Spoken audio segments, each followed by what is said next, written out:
The Henderson Library, an Eagle's favorite spot to study, relax, or just take a nap.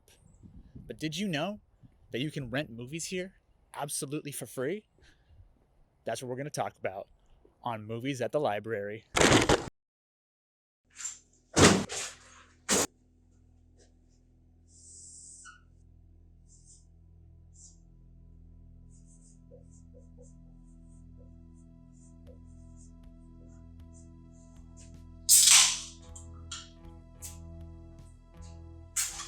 Woo! 1, 2, 3. Hello, and welcome to Movies at the Library, the show where we talk about movies that you can rent right now at the Henderson Library. Today's first episode, we're going to be talking about John Carpenter's Escape from New York from 1981. Set in the far-off year of 1997, the entire island of Manhattan, New York has been converted into the only prison in the United States. The once great city of New York becomes the one maximum security prison for the entire country. A 50-foot containment wall is erected along the New Jersey shoreline, across the Harlem River, and down along the Brooklyn shoreline. It completely surrounds Manhattan Island. The rules are simple. Once you go in, you don't come out. If you get arrested for anything, you're going to New York. Oh, you shoplifted a Rice Krispie treat at the CVS? Well, put your hands behind your back, sir, because you're going to prison for the rest of your life. So Kurt Russell plays Snake Plissken, the most badass man in history, apparently. So Snake shows up in prison, and they're like, oh, hey, good to see you, Snake. Coincidentally, just before Snake arrived, Air Force One was hijacked by terrorists, causing the President of the United States of America to which causes the President of the United States of America to have to evacuate into New York prison.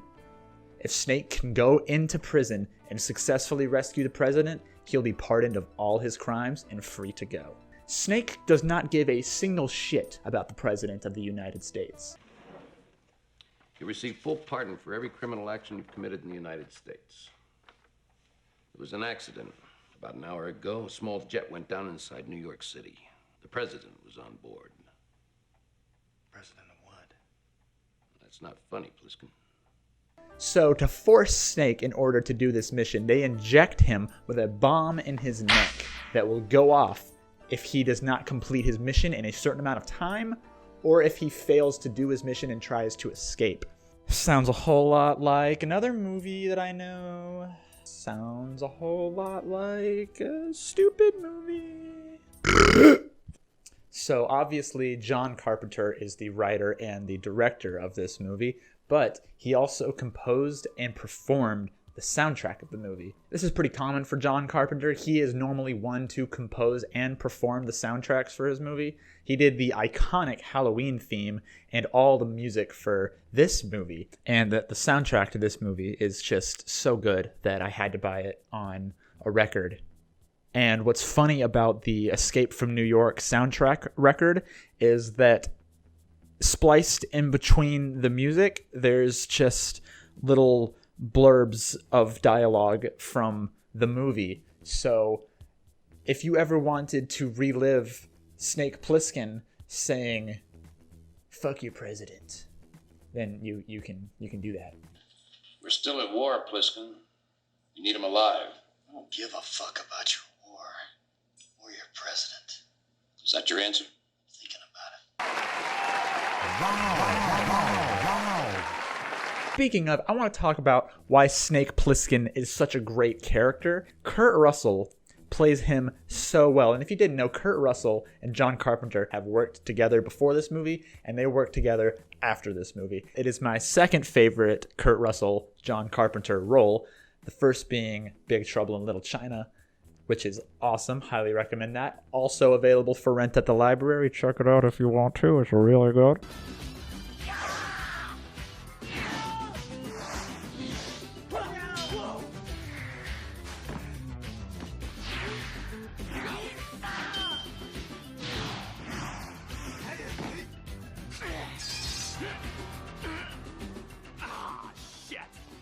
Speaking of other characters, there are some great actors in this movie aside from Kurt Russell. All right, here's a list of all the actors because I'm too dumb to remember them. I'm going to look at my phone.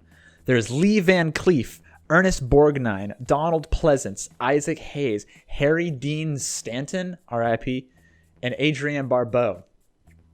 These guys is so good. The crew that is assembled near the end of the movie is so good, and the chemistry between all of them is so great.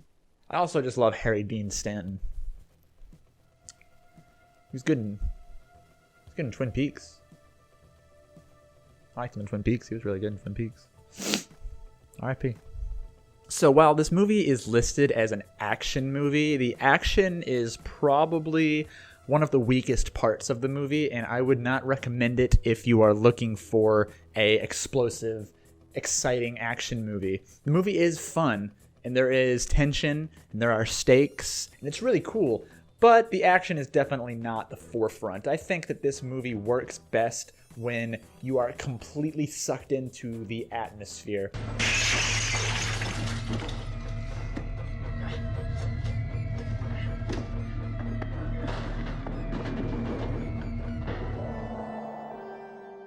I think John Carpenter's soundtracks work very well for setting the atmosphere and the mood of this movie.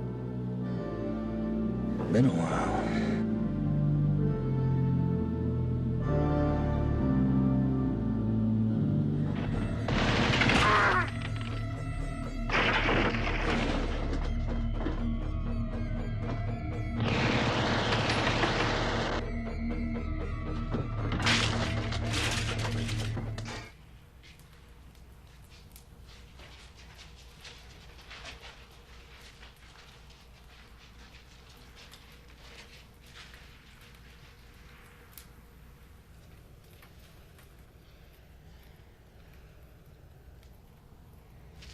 Hi, Chief.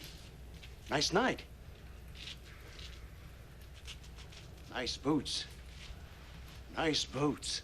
You're probably watching this and you're like, man, why the hell would I want to watch Escape from New York when I can go on Netflix right now and I can watch Jack and Jill by Adam Sandler? The reason why I would recommend this movie and the reason why I love this movie is because of the artistry and the simplicity of it, but it's so effective in how it's presented. You can really tell that there was so much thought and there was so much detail put into every single aspect of this movie. The lighting is so great. It really draws you in. There's these super long, wide shots that really make you feel like they're in New York City. The city just feels so lived in. All these random characters that keep popping up, while they seem a little goofy, they really do seem like they've been locked in this massive city that's a prison for 20 years or however long it's been. So that's Escape from New York. So that's Escape from New York. So that's Escape from New York. That's Escape from New York. That's Escape from New York. Well, that's Escape from New York.